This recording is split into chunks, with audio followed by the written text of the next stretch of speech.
after this night, this is every night. By the way, sometimes we forget it. In every night there is 1 hour Allah subhanahu wa ta'ala accepts the dua. But we waste it. And the problem that we don't appreciate that. If you need anything, just make tawakkul on Allah subhanahu wa ta'ala. The problem is our tawakkul is very weak.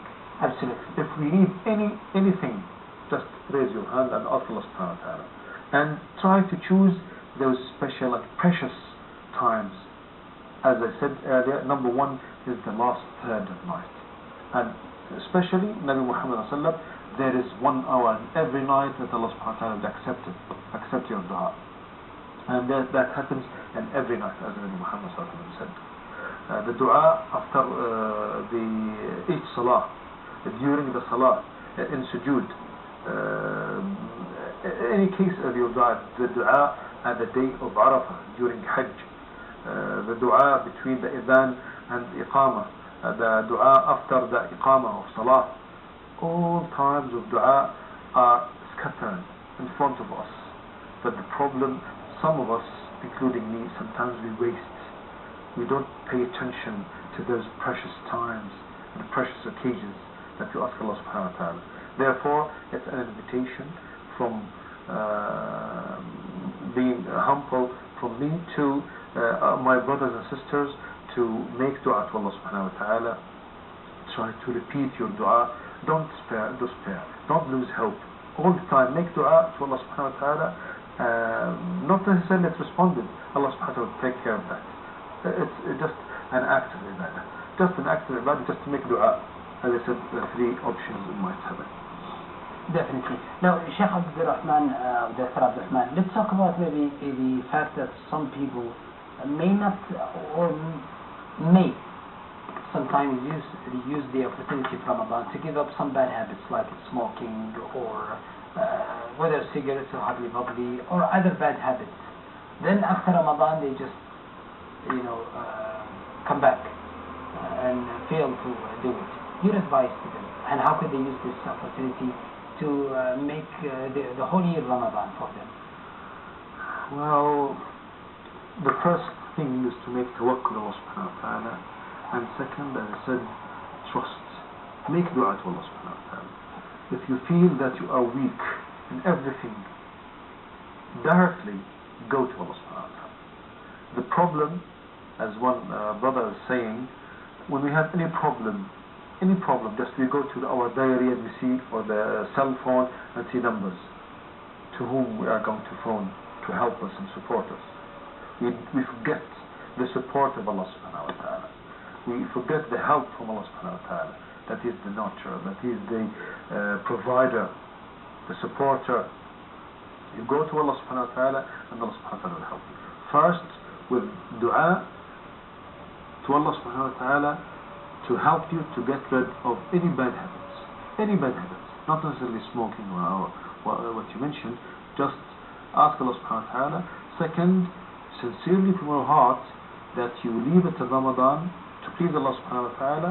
And since you left it to Ramadan because it's a bad habit or it's a sin, don't come to it and practice it after Ramadan. Ask Allah subhanahu wa ta'ala to help you. And second, don't go to the places that would remind you with this bad habit. If it's a group of people, bad company, leave that company. Don't let yourself remind yourself with the good memories. No, a good tawbah has conditions. If you make repentance to Allah subhanahu wa ta'ala, first to sincerely to please Allah subhanahu wa ta'ala, then with your pure niyyah to please Allah subhanahu wa ta'ala, to be accepted tawbah or repentance.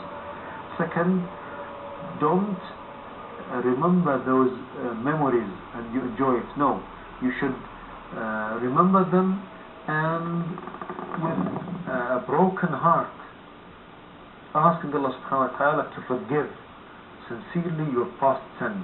You regret doing that. Don't feel happy or you remember your bad memories. This is an important thing. The first, sincerely from your heart that you promise Allah subhanahu wa ta'ala you will not go back again. Some people would go back, but I advise them to immediately rush to repentance, to tawbah to Allah subhanahu wa ta'ala. If you do it for the third time, rush to tawbah. Fourth time, rush to tawbah. Second, 10th, rush to tawbah. Don't lose hope, because shaitan, he wants to win this thing.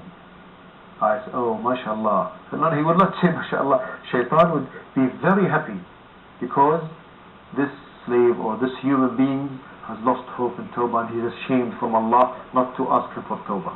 No. Whatever you do, sins, go to Allah subhanahu wa ta'ala. To where are you going to go? To whom? To Allah subhanahu wa ta'ala. Therefore, whatever you do, you go back to Allah subhanahu wa ta'ala. But the most important thing, that you should convince yourself that you are doing a bad habit and you need to get rid of it. This is the first start. Then Allah subhanahu wa ta'ala will take care of the rest, as you mentioned earlier. Now, Sheikh Abdul Rahman, let's talk about the fact that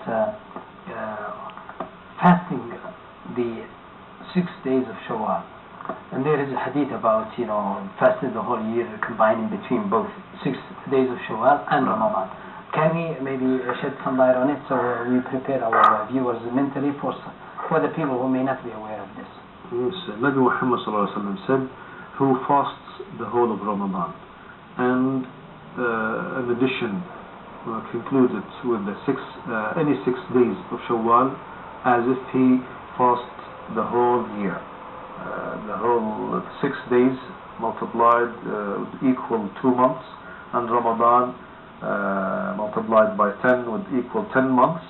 The 6 days would equal 2 months. Therefore, it's a chance for our viewers, brothers and sisters, to fast Ramadan, and after that try to fast any 6 days of Shawwal, not necessarily consecutive, not necessarily immediately after Shawwal, but try to fast any 6 days to seize this opportunity and this very precious occasion from Allah subhanahu wa ta'ala. Okay. Now, with regard to Sheikh, we are again watching some of the footages from Al-Madinah Munawwara and Mecca Al-Mukarramah. You are watching live footages from there, where many actually worshippers and prayers, performers of Umrah are surrounding the Mecca Al-Mukarramah mosque, and we've seen also outside the mosque in Al-Madinah Al-Munawwara. So Sheikh, some people actually go to Al-Madinah Munawwara as well. So what is the benefit of going for praying in Al-Madinah Munawwara, Tahajjud, Taraweeh in Ramadan? Yeah, those two holy mosques, as Nabi Muhammad said, the one salah in the holy mosque in Mecca would equal 100,000 times salah, and Medina it would equal 1,000 salah, and in Masjid al-Aqsa and Al-Quds it would equal 500 salah. You ask Allah subhanahu wa ta'ala that Muslims get it back again to the Muslim arena. The Umrah and all the good deeds in this holy month are it's a chance, as I said earlier, for Muslims. They go there after they do the Umrah, then they attend the Tahajjud or the Taraweeh, some in Mecca, and some have the privilege of going to Medina. Medina, when we go there, by the intention to make salah, to the precious salah in Medina. When we go there, it is a chance for us to give salam to Nabi Muhammad and his important two companions, Abu Bakr and Umar. And if you have time, we'll go to Sahaba and Ahlul Bayt, family members of Nabi Muhammad and Al-Baqi' Qabristan or graveyard. We give them salam and make dua to them. Then try to attend the precious salah or the important salah after the imam. Don't waste time for that.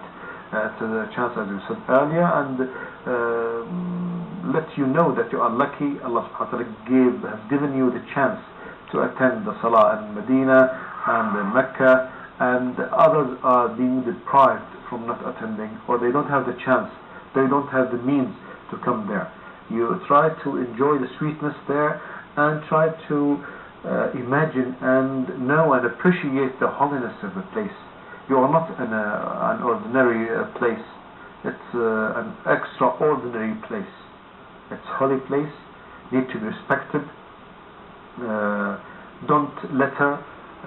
Try to keep and preserve the cleaning and the cleanliness of the place. Try to keep also the holiness of the place. No shouting, respecting, especially at the presence of Nabi Muhammad sallallahu in the Medina and the masjid. I mean, it's some ethics and some morals, some akhlaq, etiquettes. You need to follow them in this place, either in Mecca or Medina. You need to be humble. You need not to raise your voice, not to shout, not to try to give up some bad behavior. It's a good station, filling the station that we seize the opportunity since we are in Ramadan and spending in Mecca and Medina. And it's a gift from Allah subhanahu wa ta'ala that Allah has given you the holiness of the place and the holiness of time. Ramadan and Medina, Ramadan and Mecca, and it's a gift from Allah subhanahu wa ta'ala. We should always say Alhamdulillah and thank shukr to Allah subhanahu wa ta'ala has given us and bestowed us this blessing and ni'mah, and affording us going to those places while others are deprived or just watching throughout the Okay, Sheikh Dr. Abdulrahman Al-Tamami bin Hamad Al-Tamami, thank you very much for joining us and enlightening us on this very important, actually, last 10 days of Ramadan. We thank you all very much for joining us. We accept best wishes of the producer of the program, Ibrahim Al-Araini, and the director of the program, Mr. Muhammad Al-Arfaj. Until we meet again, have a good and a pleasant, accepted good deeds of the holy month of Ramadan, and may Allah guide you to do the best rituals of this month and accept you among the people who have been accepted. Wassalamu alaikum wa rahmatullahi wa barakatuh. يا أيها الذين آمنوا كتب عليكم الصيام كما كتب على الذين من قبلكم لعلكم تتقون أياما معدودات فمن كان منكم مريضا أو على سفر فعدة من أيام أخر وعلى